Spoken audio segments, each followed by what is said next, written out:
Hello to all the viewers watching Mr. Twilight's channel. Welcome to another episode of the series, Nighttime Horror Stories. Today, I'll take you through 3 terrifying true stories about late-night driving experiences. And I guarantee that after hearing them, you'll think twice before driving alone on empty roads at 1 or 2 in the morning. The stories I'm about to share were sent in by viewers like you, as well as from the personal experiences of some of my friends. Each story begins in its own unique way, but they all have one thing in common: they will give you chills, especially if you're driving alone late at night. Don't forget to prepare yourself with nerves of steel, because right now, we're about to begin with the first story. The lady in the white dress in the suburbs. It was 11 p.m. that night when Aaron was driving alone on a suburban road. The surroundings were silent, the streetlights dim, and only the shadows of trees stretched long under the faint moonlight. As he turned a corner, Aaron had to slam on the brakes. The screeching sound of tires against the road filled the air, and his heart pounded wildly. Right in front of his car stood a woman in a long white dress. Her shoulder-length black hair completely covered her face. The headlights shone directly on her, but she seemed completely unfazed by the fact that she was standing in the middle of the road. Aaron honked, but there was no response. Panicked, he cracked open his window and called out. Suddenly, she snapped her head around, revealing a pale face with wide, staring eyes. Without warning, the woman raised her thin, bony arm as if to grab something. Aaron froze in fear. Before he could react, she lunged towards him at an inhuman speed, so fast that it was terrifying, as if she wasn't human at all. In a panic, Aaron floored the accelerator. The tires screeched, and the car sped past her, barely missing her. When he glanced in the rearview mirror, the woman had completely vanished, and that was just the beginning of a horrifying night he would never forget. Aaron's story, a night he could never erase. Aaron had been planning to move to a quiet suburban area near a neighboring state. However, his new place was about a 45-minute drive from work. The only downside, the road home each night was isolated and eerily empty. Aaron recalled that terrifying event happened about 2 years ago.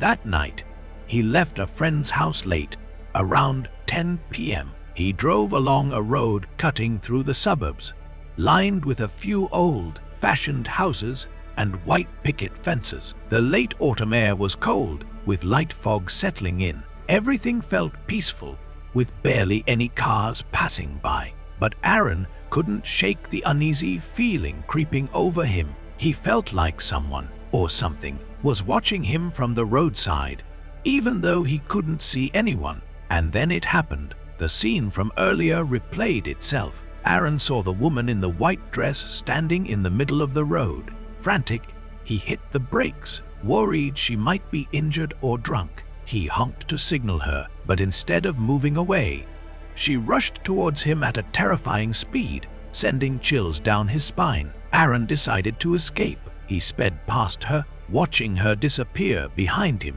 Shaken, he drove as fast as he could to the edge of the neighborhood. It wasn't until he reached brighter streetlights that he dared to slow down and collect himself. Thinking the nightmare was over, Aaron drove home to his rented house. But as he got out of the car, he froze. There she was, standing under an oak tree right in front of him, the same woman in the white dress, her face hollow and eyes sunken. How did she get here? How could she possibly arrive before him? Was this some supernatural force at work? Paralyzed with fear, Aaron stood motionless. The woman spoke in a soft, distant voice. "Help, Meph!" Then she collapsed to the ground, supporting herself with trembling hands. Without thinking, Aaron sprinted into the house, slammed the door, and locked it. Peeking through the living room window, he saw nothing. Only the lonely old oak tree remained, but he could still hear faint moaning outside, sending chills down his spine.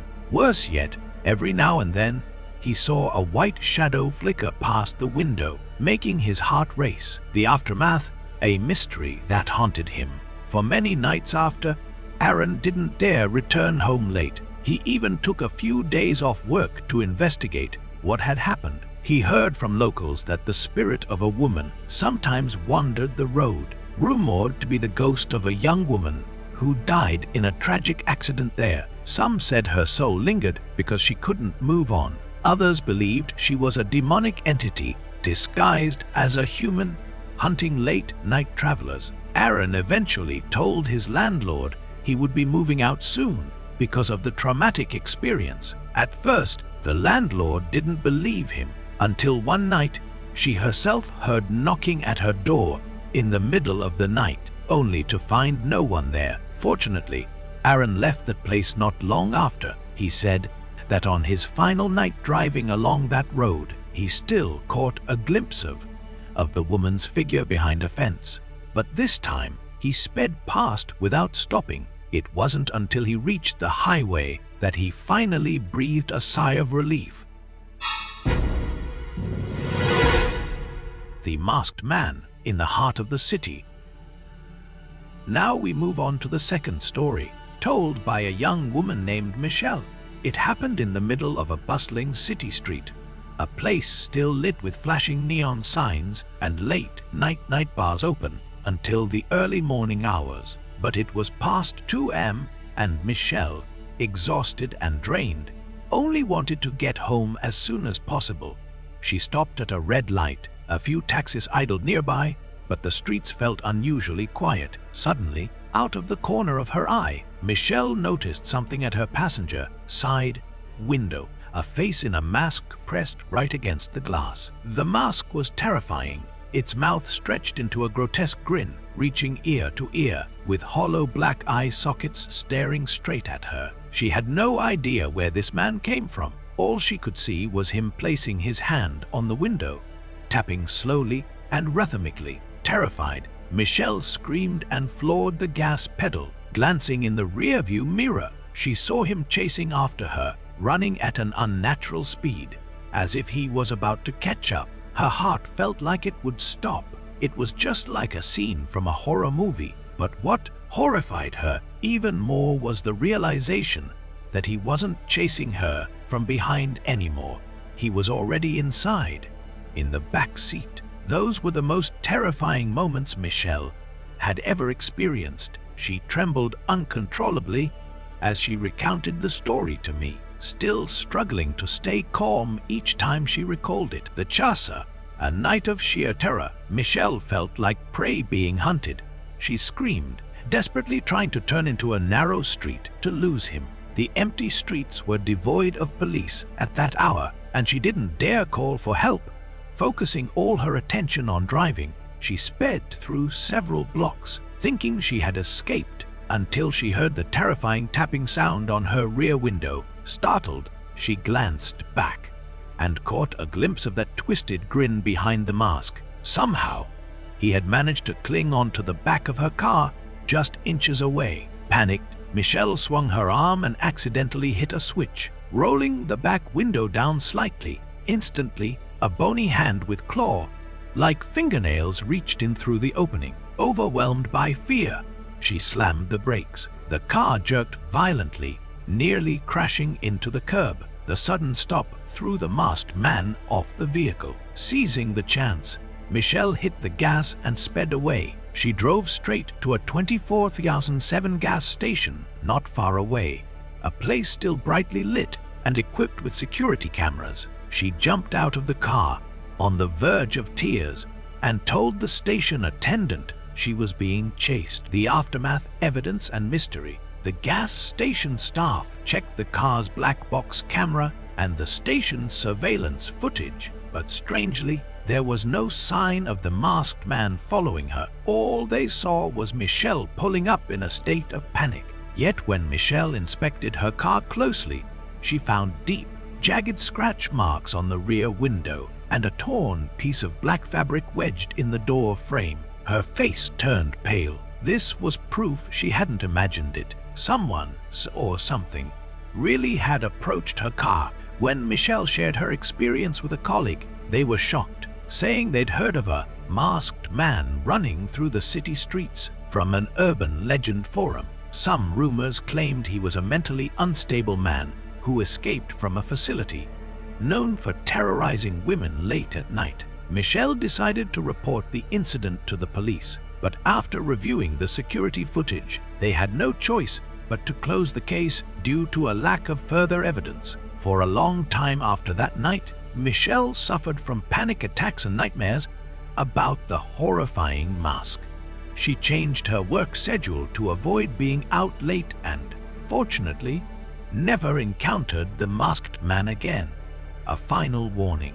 But will others be as lucky as Michelle? If you ever find yourself stopped at a lonely intersection late at night and suddenly see a pale face pressed against your window, remember Michelle's words. Don't hesitate. Run immediately. The shadow demon walking on water in the remote countryside. The final story of this episode comes from Luke, a middle-aged man living in the isolated countryside of Montana. Luke works as a long-distance driver, transporting agricultural products to small towns in the surrounding area. That night, Luke was driving along a dark, deserted road. To his left stretched a calm, silent lake. To his right, a pitch-black forest swayed in the wind that howled through the car's crevices. Suddenly, up ahead, a dark figure stood motionless in the middle of the road, wearing a long, floor-length cloak. Luke slammed on the brakes, lurching forward into the steering wheel. As he looked up, afraid he might have hit someone, the figure remained there, completely still, unfazed, and making no attempt to move out of the way. Then, the figure slowly backed away, turning toward the lake. Under the beam of Luke's headlights, he watched in shock as the figure began to step onto the lake's surface, walking on water as if gliding effortlessly. The figure turned back to stare at Luke, its eyes glowing an eerie green, as though silently urging him to come closer. Panicking, Luke tried to reverse and escape, but the figure seemed to sense his intent. The haunting encounter, a night beyond reason. Out of nowhere, a strange, high-pitched howl echoed through the night, like the scream of a wounded animal. In the stillness of the rural landscape, the sound became even more terrifying. For a few paralyzing seconds, Luke's body froze. I met Luke while traveling with a charity group visiting a hospital, where he recounted the story to me. It had been over a week since that night, but the memory still haunted him deeply. In rural America, it's common to see deer or elk wandering across roads, but this was a person, or at least something that looked like one. The figure was tall, with long hair draping down, obscuring parts of its face. Luke's heart pounded as he realized its eyes emitted a faint green glow. Terrified, he slammed on the brakes. After a tense moment, the figure stepped toward the lake, but its feet didn't sink or get wet. It simply glided across the glassy surface, leaving gentle ripples in its wake. Luke had never seen anything so horrifying or unnatural. It was as if this being defied the laws of physics entirely. Luke instinctively tried to drive away, but fate seemed to mock him. His engine suddenly died. No matter how hard he turned the key or pressed the gas pedal, the engine sputtered weakly before falling silent. Sweating profusely, Luke looked up again, only to see those green eyes flashing from the middle of the lake. Then came another sharp, shrieking howl, as though the figure was angry or issuing a warning. Luke could barely process what was happening. The figure raised its long arms, spreading its cloak wide. Luke described it as though it had black wings hidden beneath, or at least cloth that billowed like wings in the wind. Without warning, the shadowy figure darted straight toward Luke's truck, still gliding over the water at an inhuman speed. Escape and aftermath, a fear that never fades. Luke's survival instincts kicked in. Miraculously, this time the engine roared back to life. Desperate, he grabbed the gear shift, spun the steering wheel hard, and turned the truck around in a frantic attempt to flee. Just a split second more, and the figure would have touched his hood. The tires screeched as they fought for grip on the narrow road, When Luke dared glance up again, the figure stood right at the road's edge, its long skeletal arm reaching out, mere inches from the windshield, its glowing green eyes burning with rage. Luke sped through the night, constantly checking his rearview mirror, terrified the creature might still be chasing him. He could see the black cloak flapping wildly, the bony hand stretching toward him, feeding his growing despair. At one point, the figure even leapt toward the front of his truck. Luke shouted prayers at the top of his lungs and slammed the accelerator, swerving to squeeze through the narrow space between the roadside and the figure. Bang! A loud noise echoed through the darkness. Everything went black.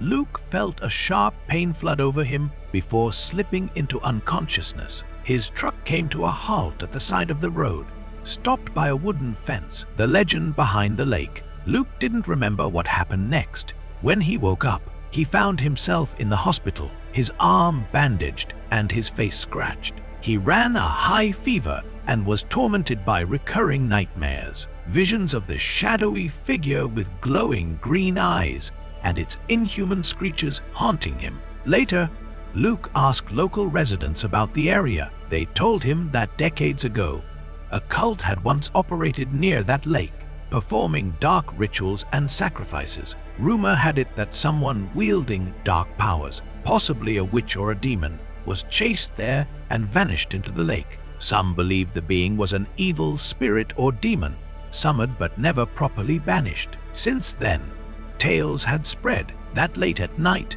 a shadow demon still wandered the lake, waiting for victims who dared to pass by. Luke shuddered at the thought. Everything they said matched his horrifying experience. He swore never to drive that lakeside road at night again. If he absolutely had to travel, he would take a longer detour, even if it added 30 minutes to his journey, rather than risk encountering that terrifying figure again. To this day, Luke firmly believes that whatever he saw that night was not human. And so the story ends, a chilling reminder that across the vast, empty fields and forests of America's countryside, there may still be mysterious forces lurking in the dark, waiting to reveal themselves to those who stray too close. So, we've just completed our journey through 3 chilling stories revolving around late night drives. What unsettles me the most is how these mysterious forces appear and vanish in an instant, as if they never existed, yet leave behind undeniable traces or haunting memories. It's that helplessness in the face of the unexplainable that becomes the most lingering terror, whether you believe in the supernatural or not. Perhaps it's wise to stay cautious when driving late at night. We can never truly be certain of our safety. I hope you've had a thrilling and spine-chilling time with today's 3 stories. If you've ever experienced something similar, feel free to share it in the comments below. And if you enjoyed this video, don't forget to hit like and subscribe to support my channel. I'll continue searching for and sharing more mysterious, terrifying, and captivating true stories in the future. This is Mr. Twilight, wishing you a peaceful and restful night.